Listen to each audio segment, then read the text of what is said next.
A meditação lúdico-visionária não tem o intuito de resolver nada magicamente. Isso não existe.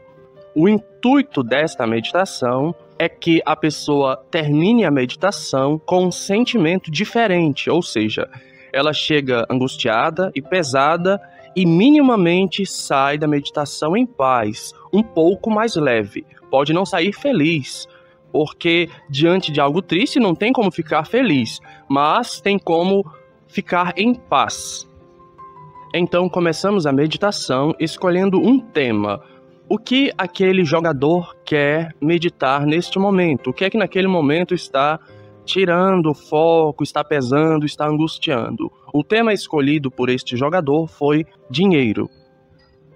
Você já deve ter visto na televisão ou num livro, no colégio, a foto de um iceberg. A pontinha do iceberg fica em cima do mar e a maior parte dela fica embaixo do mar. Assim, a nossa mente consciente é a que fica acima do mar e a nossa mente inconsciente é a que fica abaixo do mar. Ou seja, é onde realmente está a maior quantidade de coisas, de pensamentos, de crenças, ideias abaixo da superfície do mar, no inconsciente. Aqui eu prefiro chamar de consciente oculto.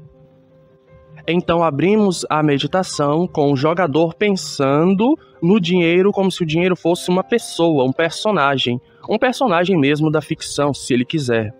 Então veio à mente do jogador a personagem chamada Jessica Rabbit. Olhando para este personagem, que é uma mulher sensual, bonita, elegante, tranquila, firme, ou seja, não tem nada de errado com o pensamento sobre dinheiro no inconsciente. O pensamento está aí manifestado nesta personagem, que é uma personagem confiante, bela, sedutora. Quer dizer que o problema dessa pessoa com o dinheiro não é a ideia de dinheiro, porque a ideia de dinheiro está manifestada de uma forma boa, tranquila. Então, eu pedi apenas para ele pensar numa imagem que refletisse um desequilíbrio. Veio à mente dele uma grande cachoeira e lá em cima castores estavam construindo uma represa e barrando a água. Este é um arquétipo maravilhoso, porque significa que existe uma grande quantidade de dinheiro que está sendo barrada. Mas vamos analisar o que está acontecendo. Primeiro, que é natural que o castor construa uma represa, que ele barre a represa. O esquisito desta cena é que esses castores construíram essa barragem na ponta da cachoeira, ou seja, não é um lugar natural. É natural do castor construir a represa, mas não é natural construir ela em um local tão arriscado, na ponta de um precipício, barrando uma cachoeira. É um local inapropriado para o castor. Ele está fazendo algo natural, mas no lugar errado. Agora que temos a imagem do desequilíbrio, uma cachoeira barrada, represada por castores, vamos transformar esta imagem de desequilíbrio em um personagem. Eu pedi para o jogador transformar essa imagem em um personagem. Ele passou alguns momentos em silêncio até que veio à mente dele a imagem de uma governanta. Uma senhora inglesa com os trajes de empregada, responsável por uma grande mansão, por uma casa, por cuidar dos filhos daquela família rica. Outra vez, o arquétipo aqui denota prosperidade. Ao olhar para esta governanta, ele percebe que ela é gordinha, ela é simpática, ela é uma pessoa boa, ela é uma pessoa que serve muito bem. Então, qual é o problema? Onde é que está o desequilíbrio nesta imagem? Aparentemente, não há desequilíbrio nenhum. Vale salientar que o personagem, primeiro do dinheiro, feminino, e agora a personagem da governanta, denotam que a ideia está partindo da mente feminina do jogador, ou seja, está alinhado com a maternidade, com a mãe dele, a visão que ele herdou da mãe sobre o dinheiro. O desequilíbrio desta governanta é exatamente o dom que ela tem, servir. Ela é alguém que vive para servir. Ela não tem vida própria, ela não tem autoestima alta, equilibrada, ela não cuida de si, ela vive para o serviço dela, para a missão dela, para a vocação dela. ela não vive para si, ela não cuida de si. E é isto, essa servidão, esta programação mental de servir, que está barrando o fluxo do dinheiro, que está criando uma represa num lugar inapropriado, que está interrompendo o fluxo da ideia de dinheiro. Diante desta notícia, imediatamente a mente do jogador fica mais clara, soa como uma resposta clara, e isto já deixa o jogador mais leve, confirmando que esta é sim a resposta. Agora vamos buscar soluções. Vamos buscar uma solução para esta governanta, para fazer com que ela cuide de si, se ame mais, cresça, seja livre, já que uma governanta idosa já cuidou das crianças, elas já são adultas, ela não tem mais serventia naquele momento, ela se tornou obsoleta. Mesmo que ela venha cuidar dos netos, por ser uma senhora de idade, existe uma grande distância entre a geração dela e as novas gerações, criando barreiras e dificuldades. A primeira solução que nós damos para esta governanta foi aposentá-la e mandá-la viajar pelo mundo, curtir a vida. Quando eu disse isso, pedi para o jogador olhar para a represa. A represa não se mexeu, muito pelo contrário. Os castores colocaram mais madeira, ou seja, esta ideia piorou a situação. Então não é esta a resposta.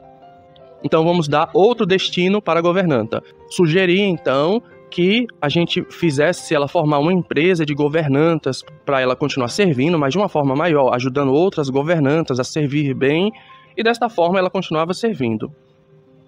O jogador olhou para a represa. Diante desta ideia, a represa se balançou, jorrou um pouco de água, mas permaneceu intacta. Ou seja, é por aí, mas não é isso. Então, eu sugeri que esta governanta, ao invés de só servir aquela família, servisse ao mundo inteiro. Ou seja, escrevesse um livro com tudo o que ela sabe sobre criação, sobre governar uma casa, e através deste livro ela estaria ajudando milhares de crianças, porque estaria educando as mães, as governantas, a educar de uma forma melhor, a criar de uma forma melhor, amorosa, pontual, eficaz. Quando eu disse isso, imediatamente veio à mente do jogador a governanta assinando, autografando livros diante de uma multidão de pessoas que estava muito agradecida por aquele livro, e ao olhar para a represa se rompeu, a cachoeira fluiu naturalmente. Como é natural da mente do jogador ficar puxando ele para baixo, pois a mente sempre puxa para o mesmo, o jogador, diante desta cachoeira que flui, que corre, desta felicidade, deste bem-estar, foi puxado para a tristeza de antes. Ele viu a governanta olhando para a farda de empregada e sentindo uma saudade do tempo antigo, se sentindo mal. E eu disse para o jogador: não pode olhar para trás, precisa olhar para frente, não olhar para o passado, olhar para o futuro. O futuro dessa governanta é esse: ajudar milhares de pessoas no mundo inteiro através de seus ensinamentos, através do que ela aprendeu na prática. Ou seja, o jogador tem que manter o olhar fixo neste futuro desconhecido que vai além da mente. Não no passado, o passado mental permanece sempre o mesmo. O chamado do jogador aqui é para um futuro desconhecido. Quer dizer que você vai realizar os seus sonhos, mas será de uma forma diferente, ou seja, será de uma forma melhor. Terão surpresas maravilhosas e boas.